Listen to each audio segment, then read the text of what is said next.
In the span of 2 years Trump మీద జరిగిన ఇది సెకండ్ అసాసినేషన్ అటాక్. ఈ రోజు around 8:30 to 8:40 PM Washington DC time ప్రకారం వైట్ హౌస్ లో ఒక డిన్నర్ పార్టీ అరేంజ్ చేశారు. అందులో ట్రంప్ తన వైఫ్ మెలినా ట్రంప్ తో పాటు top officials, top journalist and చాలా మంది సెలబ్రిటీస్ కూడా అటెండ్ అయ్యారు. టోటల్ గా చూసుకుంటే 2600 అఫీషియల్స్ వైట్ హౌస్ లో ఉన్నారు ఆ టైంలో. కరెక్ట్ గా అదే టైంలో ఒక వ్యక్తి బాల్ రూమ్ లోకి ఎంటర్ అవ్వడానికి సెక్యూరిటీని బ్రీచ్ చేయడానికి ట్రై చేశాడు. రిపోర్ట్స్ ప్రకారం అతని దగ్గర ఒక షార్ట్ గన్, ఒక హ్యాండ్ గన్ అండ్ చాలా కత్తులు ఉన్నాయి. అండ్ ఆ వ్యక్తిని సీక్రెట్ సర్వీస్ ఏజెంట్స్ ఆపడానికి ట్రై చేశారు. అప్పుడే ఆ వ్యక్తి ఒక సీక్రెట్ సర్వీస్ ఏజెంట్ ని కూడా కాల్చాడు. బట్ సీక్రెట్ సర్వీస్ ఏజెంట్ ఇక్కడ బుల్లెట్ ప్రూఫ్ వెస్ట్ వేసుకోవడం వల్ల ఆ బుల్లెట్ అతనికి టచ్ అవ్వలేదు. అండ్ సీక్రెట్ సర్వీస్ ఏజెంట్ కూడా ఏం అవ్వలేదు. రిపోర్ట్స్ ప్రకారం ఒక షాట్ కాదు 2 షాట్లు వినపడి అని చెప్తున్నారు. బాల్రూమ్ బయట ఈ కేయాస్ జరుగుతున్న టైంలో అఫీషియల్స్ అందరికి ఈ నాయిస్ అనేది వినపడింది. అన్న చేస్తున్న అఫీషియల్స్ అందరూ చాలా పానిక్ అయ్యారు. అండ్ సీక్రెట్ సర్వీస్ ఏజెంట్స్ ఇతన్ని బయట పట్టేసుకున్నారు. కొంతమంది ఏజెంట్స్ లోపలికి వచ్చి ట్రంప్ ని అక్కడి నుంచి వెంటనే తీసుకెళ్లిపోయారు. ట్రంప్ అక్కడ ఉంటానని చెప్పినా సరే సేఫ్టీ మెజర్స్ కోసం అతన్ని అక్కడ నుంచి తీసుకెళ్లిపోయారు.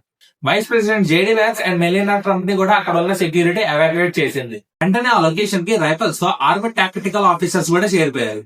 ఆ 2 గన్ షాట్స్ విన్న తర్వాత చాలా మంది గెస్ట్ టేబుల్ కింద దాక్కున్నారు. చాలా మంది పానిక్ అయిపోయి అరవడం మొదలు పెట్టారు. బట్ అందులో కొంతమంది USA అని చాట్ చేయడం మొదలు పెట్టారు. ఈ అసాసినేషన్ అటాక్ లో ట్రంప్ కి ఏమవ్వలేదు, JD Vance కి ఏమవ్వలేదు, ట్రంప్ వైఫ్ మెలినా ట్రంప్ కూడా ఏమవ్వలేదు. ఏ అఫీషియల్స్ కూడా ఏమాత్రం హాని కలగలేదు. ట్రంప్ ని ఒక సెక్యూర్ ప్లేస్ లో తీసుకెళ్లిన తర్వాత ఆర్మడ్ అఫీషియల్స్ అందరూ ఇంకా ఎవరైనా షూటర్స్ ఉన్నారా లేదా అని హోటల్ మొత్తం చెక్ చేయడం మొదలు పెట్టారు.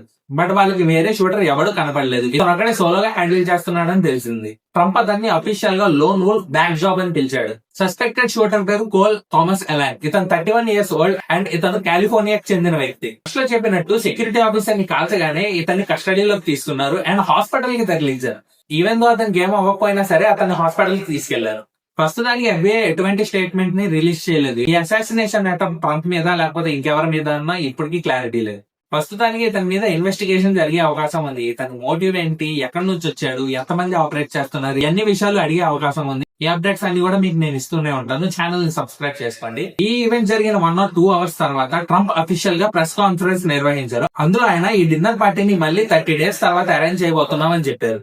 అండ్ ఇంట్రెస్టింగ్ గా ట్రంప్ ఇక్కడ ఏం చెప్పారంటే ఈ అసాసినేషన్ అటాక్ ఇరాన్ గానీ జియో పాలిటిక్స్ గానీ ఎటువంటి సంబంధం లేదని నేను అనుకుంటున్నానని ఆయన చెప్పారు. మేబీ ట్రంప్ ఇక్కడ అపోజిషన్ పార్టీ మీద బ్లేమ్ వేయాలని చూస్తున్నారు. ఆల్రెడీ ట్రంప్ మీద 2024 లో ఒక అసాసినేషన్ అటాక్ జరిగింది ఆయన పొలిటికల్ ర్యాలీ టైంలో. ఆ టైంలో ఆయన చెవి దగ్గర బుల్లెట్ తగిలింది, బట్ ఆయన సేవ్ అయిపోయారు అక్కడ. ఈసారి సెకండ్ అసాసినేషన్ జరిగింది. ఈ ఇన్సిడెంట్ జరిగిన తర్వాత మన ప్రైమ్ మినిస్టర్ మోదీ గారు కూడా ట్వీట్ వేశారు. ట్రంప్ కి మెలినా ట్రంప్ కి ఏం అవ్వలేదు, చాలా సంతోషంగా ఉంది నాకు అని చెప్పి ఒక ట్వీట్ అనేది వేశారు. అండ్ మరిన్ని లేటెస్ట్ జియో పాలిటిక్స్ అప్డేట్ కోసం మా ఛానల్ సబ్స్క్రైబ్ చేసుకోండి. Thank you.